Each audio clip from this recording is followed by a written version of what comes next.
ನಮಸ್ಕಾರ ವೀಕ್ಷಕರೇ, Karnataka power TV ನ್ಯೂಸ್ಗೆ ತಮ್ಮೆಲ್ಲರಿಗೂ ಸ್ವಾಗತ. ವಾರ್ತೆಗಳ ವಿವರ. ರಾಜ್ಯದಲ್ಲಿ ಡ್ರಗ್ಸ್ ದಂಧೆಗೆ ಕಡಿವಾಣ.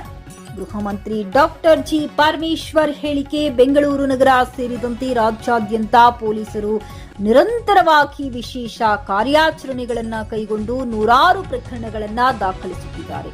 ರಾಜ್ಯದಲ್ಲಿ ಯಾವುದೇ ರೀತಿಯ ಕೆಮಿಕಲ್ ಫ್ಯಾಕ್ಟರಿ ಪೊಲೀಸರ ಕಣ್ಣು ತಪ್ಪಿಸಿ ನಡೆಯುವಂತಿಲ್ಲ. ಎಲ್ಲಾ ರೀತಿಯ ಫ್ಯಾಕ್ಟರಿಗಳಿಗೆ ಆಯಾ ವ್ಯಾಪ್ತಿಯ ಸ್ಥಳೀಯ ಪೊಲೀಸರು ನಿರಂತರವಾಗಿ ಭೇಟಿ ನೀಡಿ ಪರಿಶೀಲನೆ ನಡೆಸಬೇಕು. ಫ್ಯಾಕ್ಟರಿಯಲ್ಲಿನ ಕಾರ್ಯಚಟುವಟಿಕೆ ಹಾಗೂ ಅಲ್ಲಿ ಬಳಸಲಾಗುವ ಕೆಮಿಕಲ್ಗಳು, ಯಂತ್ರಗಳ ಕುರಿತು ಹಿರಿಯ ಅಧಿಕಾರಿಗಳಿಗೆ ವರದಿ ನೀಡಬೇಕೆಂದು ಮಾಧ್ಯಮದವರಿಗೆ ಪ್ರತಿಕ್ರಿಯಿಸಿದರು.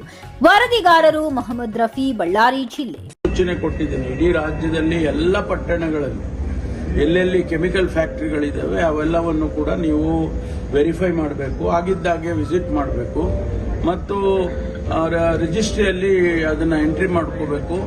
ಯಾರು NOC ಕೊಡ್ತಾರೆ, ಕಾರ್ಪೊರೇಷನ್ ಅವ್ರು ಕೊಡ್ಬೋದು, ಟ್ರೇಡ್ ಲೈಸೆನ್ಸ್ ಕೊಡೋರು ಕಾರ್ಪೊರೇಷನ್ ಕೊಡುತ್ತೆ, ಕೆಲವು ಟೈಮ್ನಲ್ಲಿ ಜಿಲ್ಲಾಡಳಿತ ಕೊಡುತ್ತೆ. ಅದನ್ನೆಲ್ಲ ವೆರಿಫೈ ಮಾಡಬೇಕು ಅಂತೇಳಿ ಈಗಾಗಲೇ ನಾನು ಆದೇಶ ಮಾಡಿದ್ದೇನೆ.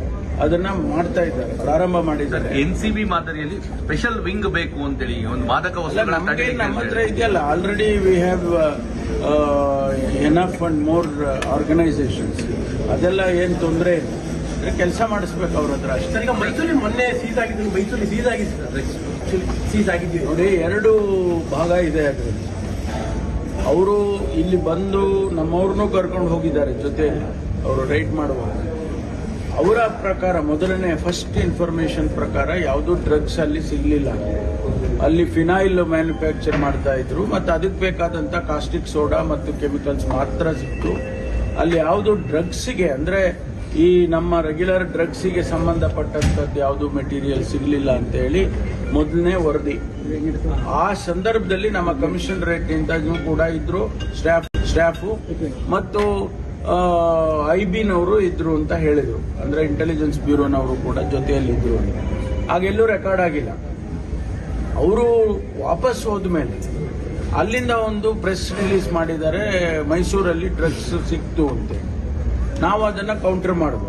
ನಾನು ಕೂಡ ನಮ್ಮ ಕಮಿಷನರ್ಗೆ ಏನು ಈ ರೀತಿ ಹೇಳ್ತಾ ಇದ್ದಾರೆ, ನೀವು ಸುಳ್ಳು ಹೇಳ್ತೀರಾ, ಅವರು ಸುಳ್ಳು ಹೇಳ್ತಾರೆ, ಏನ್ರಿ ಇದು ಅಂತ ಹೇಳಿ ಕೇಳುವಾಗ ಅವರು ಇಲ್ಲ, ಇಲ್ಲೇನು ಸಿಕ್ಲಿಲ್ಲ ಅವರಿಗೆ, ಅದು ರೆಕಾರ್ಡ್ ಅಲ್ಲೇ ಇದೆ ಅಂತ. ಆಮೇಲೆ ಅವರು ಕೋರ್ಟಿಗೆ ಒಂದು ಇದನ್ನ ಅಫಿಡವಿಟ್ ಅನ್ನ ಹಾಕಿದ್ದಾರೆ.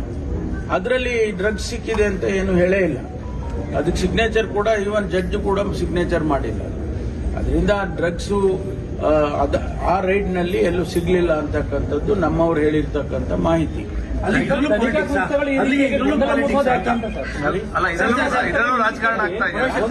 ನೋಡಿ, ಯಾಕೆ ಆ ರೀತಿ ಮಾಡಿದ್ದಾರೆ, ಅಲ್ಲಿ ಸಿಕ್ಕಿದೆ. ಗುಜರಾತ್ ನಲ್ಲಿ ಸಿಕ್ಕಿರ್ತಕ್ಕಂಥದ್ದು ಅಲ್ಲಿ ಸಿಕ್ಕಿದೆ. ಆದ್ರೆ ಇಲ್ಲಿ ಬಂದಂತ ಸಂದರ್ಭದಲ್ಲಿ ಅವ್ರಿಗೆ ಯಾವುದೇ ಡ್ರಗ್ಸ್ ಸಿಗ್ಲಿಲ್ಲ ಅಂತಕ್ಕಂಥ ಮಾಹಿತಿ. 2 ವರ್ಷ ಕಾರಣ ಇದು ಪಾಲಿಟಿಕ್ಸ್ ಅಂತ ಗೊತ್ತಿಲ್ಲ ನನಗೆ. ಯಾಕೆಂದ್ರೆ ಅವ್ರು ಯಾವ ಅರ್ಥದಲ್ಲಿ ಅದನ್ನ ಹೇಳಿದ್ದಾರೆ, ಪ್ರೆಸ್ ರಿಲೀಸ್ ಮಾಡೋ ಅಗತ್ಯ ಏನಿತ್ತು? ಅದರಲ್ಲೂ ಕೂಡ ಇಲ್ಲಿ ಸಿಕ್ಕಿದೆ ಅಂತ ಹೇಳುವಂತದ್ದು ಅವಶ್ಯಕತೆ ಇರಲಿಲ್ಲ. ಸರ್, ಈಗ ಪ್ರಮುಖವಾಗಿ ಕೆಮಿಕಲ್ ಫ್ಯಾಕ್ಟರಿಗಳಲ್ಲಿ ಕೆಮಿಕಲ್ ಅನ್ನ ಎರಡಕ್ಕೂ, ಮೆಡಿಸಿನ್ಗೂ ಬಳಸ್ತಾ ಇದ್ರೆ, ಮಾದಕ ದ್ರವ್ಯಕ್ಕೂ ಬಳಸುವಂತ ಕೆಲಸ ಆಗ್ತದೆ. ಅದು ಫೈಂಡ್ ಔಟ್ ಮಾಡ್ಲಿಕ್ಕೆ ಕಷ್ಟ ಆಗ್ತಾ ಇದೆ ಅಂತ. ಪ್ರಿಕರ್ಸರ್ಸ್ ಅಂತ ಇರ್ತಾವೆ. ಯಾವುದು ಮ್ಯಾನುಫ್ಯಾಕ್ಚರ್ ಮಾಡ್ತಾರೆ ಅವರು. ಈಗ ಫಿನೈಲ್ ಮ್ಯಾನುಫ್ಯಾಕ್ಚರ್ ಮಾಡೋದ್ರಲ್ಲಿ ಈ ಯೂನಿಟ್ ಅಲ್ಲಿ ಸಿಕ್ಕಿದೆ. ಅದೇ ತರ ಬೇರೆ ಬೇರೆ ಮ್ಯಾನುಫ್ಯಾಕ್ಚರ್ ಮಾಡುವಾಗ ಅದಕ್ಕೆ ಪ್ರಿಕರ್ಸರ್ಗಳು ಅಂತ ಇರ್ತಾವೆ. ಆ ಪ್ರಿಕರ್ಸರ್ ಸಿಕ್ಕಿದ್ರೆ ಗೊತ್ತಾಗ್ಬಿಡುತ್ತೆ ಯಾವುದಕ್ಕೆ ಇದನ್ನು ಉಪಯೋಗಿಸ್ತಾರೆ ಈ ಕೆಮಿಕಲ್ನ ಅಂತ ಹೇಳಿ ಗೊತ್ತಾಗುತ್ತೆ.